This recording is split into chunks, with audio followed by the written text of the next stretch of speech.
Days later, on Bataan, Japanese officers faced exhausted Americans and said, "You will be cared for." The care was a lie. Grounded airmen with M1 Garands fought as infantry for 73 straight days, then laid down their rifles and started the death march with empty canteens. Men who stumbled were beaten or stabbed. Those who reached Manila were packed into Old Bilibid prison, a square about 600 feet on a side, with 20-foot walls and 4-foot thick masonry, half hospital, half cage. U.S. Navy doctors boiled instruments over tin stoves, scraped soap, and planted garden rows to fight disease. Rations fell to about 1,700 calories by mid-1944, slid near 1,000 by October, and dropped again to a few ounces of rice, corn, and soybeans by January 1945. Prisoners learned to read the war by sound. They heard American carriers Hornet, Wasp, Intrepid, Bunker Hill, Lexington punching somewhere past the bay, and they watched guards flinch when spent shell links rang into the yard. Filipinos at the fence whispered, "Very soon now, Joe." Lieutenant Colonel David L. Hardy, a grounded airman turned rifle officer, kept the spirit of his men alive with a pencil. "Be of good cheer, strong and courageous," he wrote home. Later, after surviving bombings and transfers that killed friends by the hundreds, he added, "We can always appreciate liberty." Those lines were not pretty words. They were orders for the soul. Japan believed cruelty would break Americans. It did not. Americans recorded everything, nursed strangers, and built a machine to keep a promise. The enemy mistook chaos for collapse. It was metamorphosis. The night in Manila glowed red, but the forges in America were heating up airframes, hull plates, and engines about to make time itself our weapon. A medic counted every grain of sulfur. A chaplain learned to speak hope in whispers. A Filipino boy slid a sweet potato through a crack and bolted before the guard turned his head. Hardy told a young prisoner to save strength in small pieces, which meant share water, trade stories, watch the sky. The question that will drive everything else is simple. How do you rescue men scattered across an ocean the size of the moon?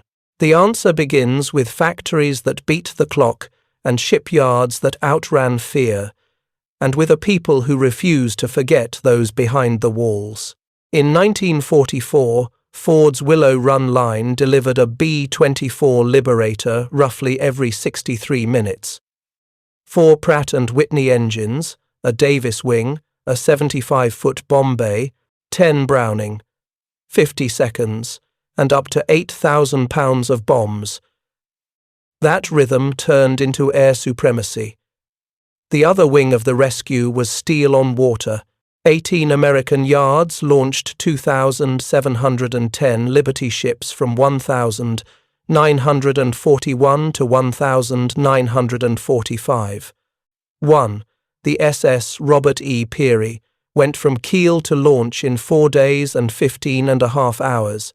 Those simple, strong hulls carried quinine, penicillin, radios, gasoline, blankets, mail, and the feeling of a hand on your shoulder. Back inside Old Bilibid, Navy corpsmen rationed sulfur like gold, taught orderlies to measure doses by the grain, and assigned the strongest to carry the weakest to the latrines, so disease didn't finish what hunger started. A POW wrote that the sound of American engines overhead worked like medicine. Calories still fell, but morale rose with the noise. Hardy wrote to steady men who had run out of everything except stubbornness. "Be strong and courageous," he told his wife, and the phrase travelled cot to cot on scraps and shirt cuffs. At night, the sick counted propeller beats like prayers. Japanese staff officers watched American airframes multiply and felt time flip sides. Every hour meant another bomber. Every day meant more hulls at sea. The new problem is brutal. How do you keep a promise to men behind 20-foot walls while fighting across thousands of miles? You change how fast a nation can think and build. Tool and die makers taught farm boys to chase thousandths of an inch. Rosy riveters learned to stand on moving scaffolds and buck hot rivets without a flinch. On the docks, winch operators packed cargo like puzzle masters, so crates landed in the right order on the right beach. Quartermasters mapped calories like artillery maps, who needs what, when, and how many tons of water to keep a battalion moving in jungle heat. The bridge into what comes next lies underwater and silent. A U.S.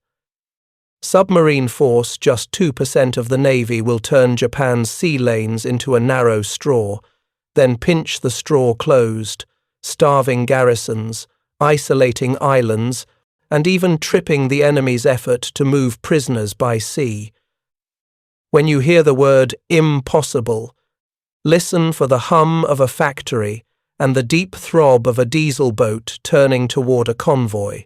Early in the war, Mark 14 torpedoes ran too deep and often failed, but American skippers and engineers fixed the flaws and sent Gato and Balau-class boats prowling at night and at dawn until convoys bled cargo and fuel.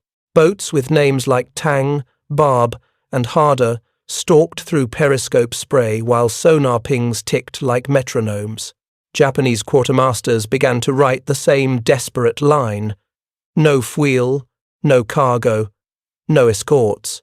Then came the hell ships. The enemy packed prisoners into unmarked freighters: Oryoku Maru, Enora Maru, Brazil Maru, Arisan Maru, Shinyo Maru, and shoved them into hot airless holds. Many never arrived. Some were sunk by Allied attacks that could not see the human cargo below decks. Hardy missed those transports because a hernia operation kept him at Bilibid. Chance became a life. Here is the chapter's problem, stated plain, and answered within these pages. How do you rescue scattered men when the enemy tries to move them by sea faster than your infantry can advance by land? America cuts the sea first. Submarines tore out Japan's circulation, forced the empire to hoard escorts, and slowed everything else: ammunition, rice, replacements, and the stolen movement of POWs. Inside Bilibid, the calorie line kept dropping, about 1,700 to 1,000, and then to a few ounces plus whatever the garden plots could coax from poor soil. Yet morale moved with the noise of war. Shell links pinged into the yard. Guards glanced up and blanched. "Very soon now, Joe," Filipinos repeated through the fence, and the phrase passed bed to bed like a blanket. A Navy nurse improvised a still to make sterile water. A corpsman honed a needle until it gleamed like a promise. A chaplain passed a tiny communion cup along the row and called it strength in sips. In the dark, men recited hometown street names to keep their minds whole. Outdoors, the ocean that once protected the islands became a prison of its own convoy, routes mapped by American math, periscope wakes drawn like chalk lines. The next step would be taken on foot, under a moon so flat it looked painted on Rangers and Alamo Scouts, sliding through rice paddies toward a gate that was about to vanish. If submarines were the noose, the rescue force would be the hand that pulled the knot tight and then cut it open. Colonel Henry Mucci led the 6th Ranger Battalion. Captain Robert Prince ran the assault plan like a metronome. Guerrilla leaders Juan Pajota and Eduardo Joson blocked Japanese reinforcements at the river, while a low American flyover fixed every eye in the camp. The place did not fall. It dissolved. Survivors of the Bataan Death March staggered toward carts and strong shoulders. Names were checked against lists, and men who had been numbers became people again. A ranger whispered, "You're going home," and a prisoner started crying before he understood the words. Days later, in Manila, the 37th Infantry Division fought into Old Bilibid. Guards slipped away just after noon on February 4. That evening, a squad from 2nd Battalion, 148th Infantry pried boards from a storage room window and saw faces pressed close on the other side. "Who are you?" someone asked from the dark. A GI snapped back, "Prisoners of war? Hell, the only prisoners here are the Japs." White-booted infantry marched through the gate with blankets and coffee. The first hot mug smelled like home and burned in a way that felt good. A chaplain's voice cracked on the word liberty. Hardy stepped into air that did not smell like despair and touched the flag with both hands. A medic counted pulse beats that were suddenly strong. A cook opened a can of peaches and handed slices around on a bayonet. The enemy's shock was not only tactical, it was moral. Americans, with Filipino partners, would risk everything to get their people. Could any other nation build bombers every hour, float 2,710 cargo ships, starve an empire's sea lanes, and still risk elite troops on a single night rescue? The bridge forward is the engine that made such raids possible. Airfields stamped out faster than staff officers could update maps, Liberty ships everywhere at once, Seabees laying steel matting by the acre, and factories that turned minutes into momentum. The road out of the camp ran through a city on fire, but it ran toward ships and planes, and a country that had never stopped walking toward its own. At Willow Run, workers riveted and wired until a B-24 rolled off the line roughly every 63 minutes in 1944. Each Liberator brought 4 Pratt & Whitney engines, a Davis wing for long range, a 75-foot bomb bay, and 10 Browning. 50 seconds that chewed the sky. In April 1944 alone, the flood of heavies made planners redraw what possible meant. On the water, 2,710 Liberty ships became the war's circulatory system. Their triple expansion steam engines were not fancy, but they were tough and easy to fix in any port. One set a record, keel to launch in 4 days and 15.5 hours. That speed turned into food, penicillin, spare parts, radios, gasoline, and bridge pontoons. It turned into mail, blankets, and coffee that met rangers at the edge of enemy lines, and made a prisoner cry over a tin cup. Seabees carved runways from coral and jungle in weeks. B-29 seconds and P-51Ds lifted from new airfields like a daily promise. Navy nurses improvised stills for sterile water and taught orderlies to measure sulfur like it was the last gold on earth. GIs turned scrap into stoves, wire into stretchers, crates into triage tables, and parachute silk into bandages. In towns newly freed, American medics treated civilians first to steady the ground under everyone's feet. A Filipino mother said, "You bring food and law," and that line spread faster than any handbill. A prisoner measured hope by engine noise, and by the way guards stared at the sky instead of the ground. The enemy studied this tempo and understood a hard truth. Autocracy cannot outthink or outbuild a free people who compete, argue, and then get to work. America's abundance even became a weapon of kindness.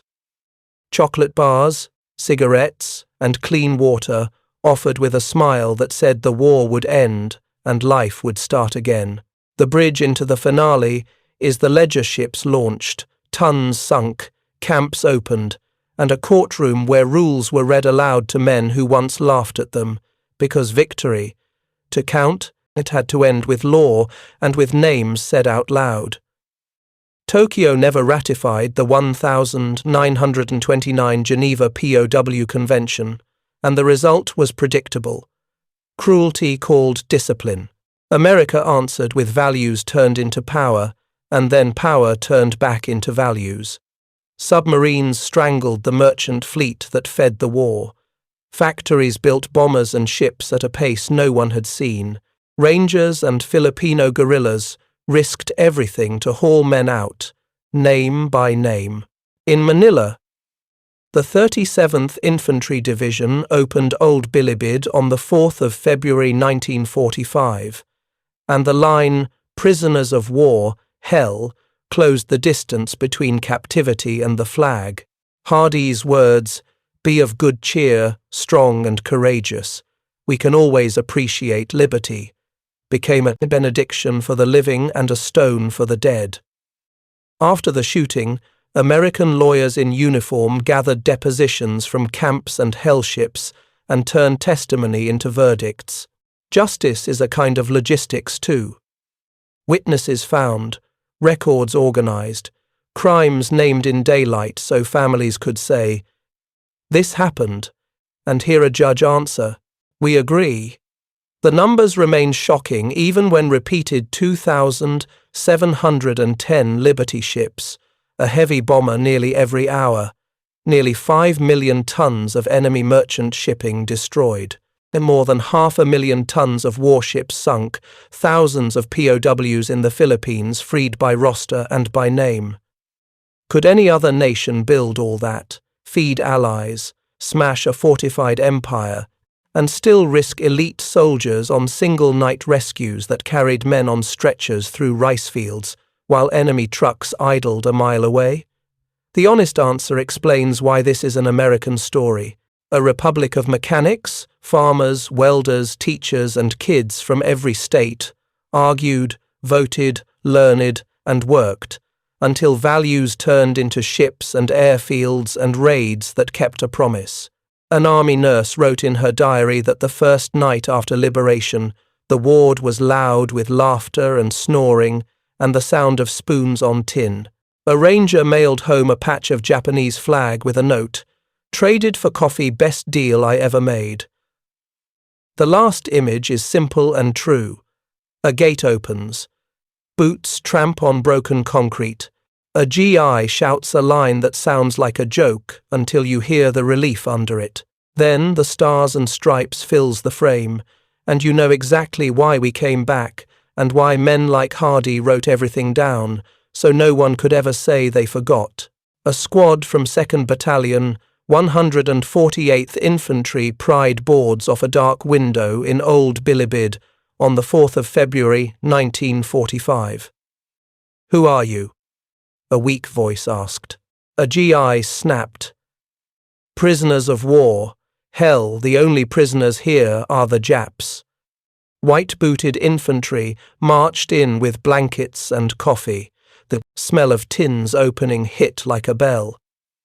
Stretcher teams from the 37th Infantry Division carried men whose legs looked like sticks. Outside, the 1st Cavalry Division's flying column had already smashed into Santo Tomas University the night before, turning classrooms into wards and writing names, hometowns, and next of kin on index cards with shaking hands. A chaplain's first prayer cracked on the word liberty. Colonel David L. Hardy, who had fought as a grounded airman on Bataan, stood in that doorway and felt air that did not smell like despair. He had written, "Be of good cheer, strong and courageous. We can always appreciate liberty." Now, the words fit the room. Rangers had cut open Cabanatuan 4 nights earlier with Filipino guerrillas blocking the river. The math was personal again, men for men, name for name. Japanese guards had believed cruelty would break Americans. Instead, they met a republic that treated logistics as love letters and operations as rescue missions. The bridge forward is the scale behind the miracles.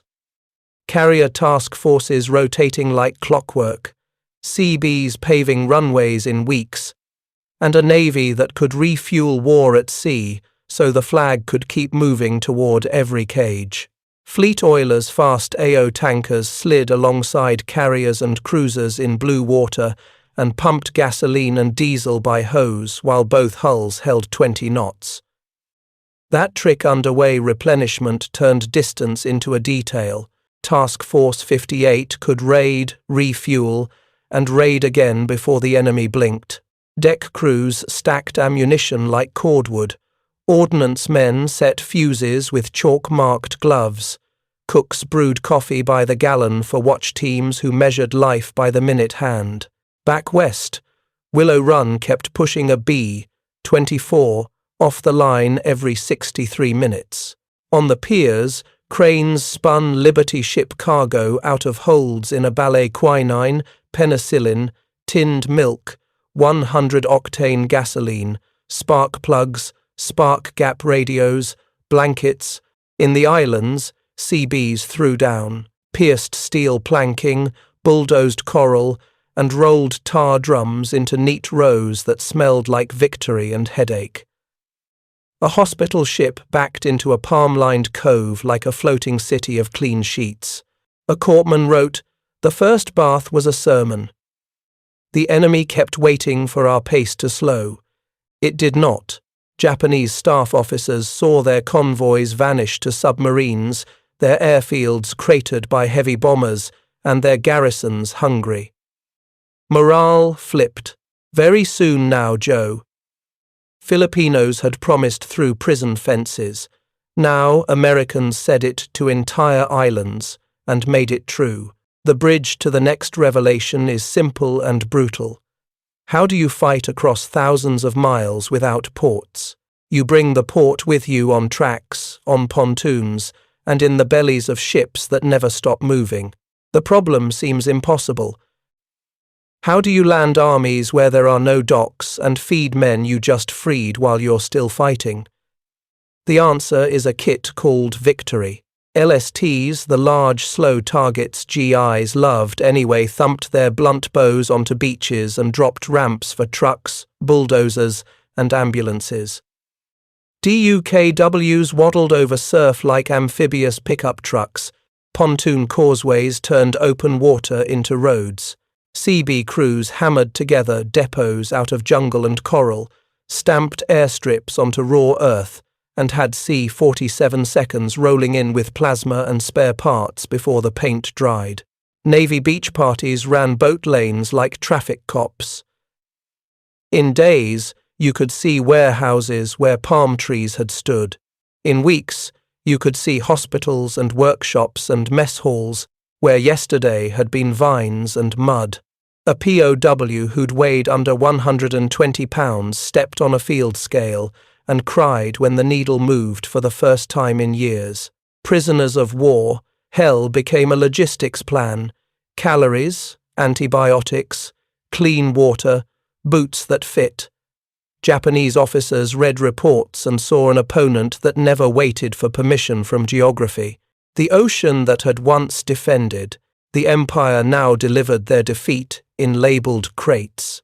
The bridge forward is scale made visible, not just ships and planes, but the volume of an open society, how many runways, how many sorties, how many tons, until resistance turns into arithmetic.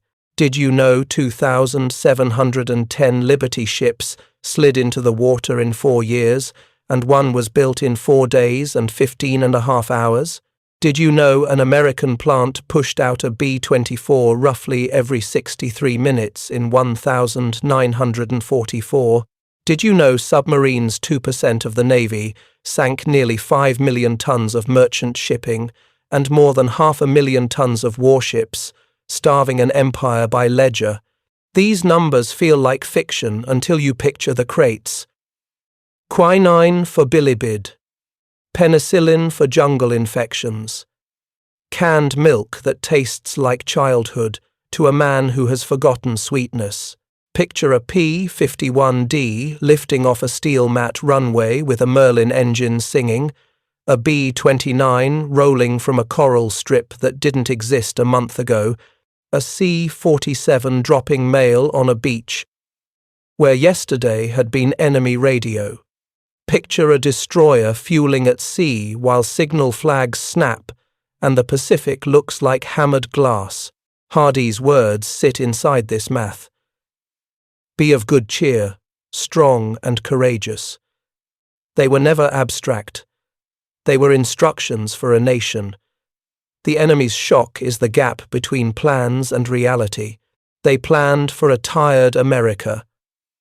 They got a country that argued, learned, and then moved faster than any staff study predicted. The bridge to justice is ready.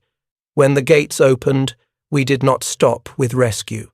We took depositions, named crimes, called witnesses, and told the truth in court so families could say what happened and hear the law answer back. After the shooting, American officers in khaki and dress greens gathered affidavits from camps and hellships. Doctors read autopsy notes that smelled like carbolic and paper.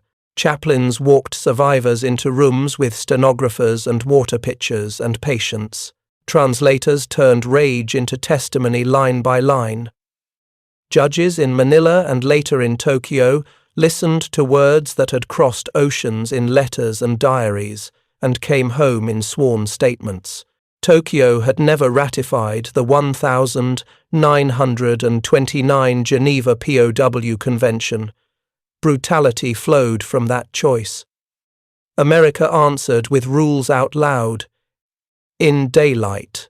Hardy had written so families would know the conditions endured by their loved ones.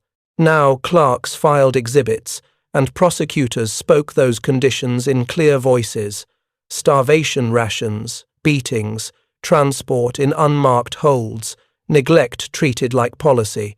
The enemy's shock now was moral and permanent. They had called surrender disgrace and treated prisoners as less than human. Now the law named the harm without shouting. In the hallway after one verdict, a nurse from a hospital ship whispered, "This is the first quiet day." The bridge to the finale is a promise kept beyond battle, how a free people turn strength back into kindness, then into rebuilding, and still keep faith with the names on the lists. Operation Magic Carpet loaded troop ships with veterans and survivors, and turned oceans into one-way routes back to kitchens, union halls, and ballparks. In ports from San Francisco to New York, bandstands played, and kids waved flags that suddenly felt heavier. On bases, medics weighed POWs every week and wrote the pounds gained like birthday dates 128 to 142, 142 to 160, 160 to 178 proof that food is a kind of freedom. A GI gave a Filipino kid a Hershey bar and said, "Tell your mom the Americans don't run out." A ranger mailed home a patch of Japanese flag with a note, "Traded for coffee, best deal I ever made." In classrooms, maps came down and shop class came alive. Boys who had riveted B 24 seconds taught others how to hold a micrometer. Girls who had bucked rivets taught safety like a reflex. The enemy's final shock was this: no revenge parade, no empire claimed, only law, rations, and work. And then, a better world built from those three. Could any other nation build bombers by the hour, 2,710 cargo ships, a submarine campaign that erased sea lanes, raids that pulled men from cages, and then feed strangers as a policy? The honest answer is why the story matters. America is not perfect. It is powerful on purpose, because free minds work like engines when the task is both hard and right. Hardy's line closes the circle. We can always appreciate liberty. A gate opens, boots tramp on broken concrete. A voice cracks on a laugh that sounds like crying. Then the stars and stripes fills the frame, and somebody says, "Very soon now," and for once, soon means home.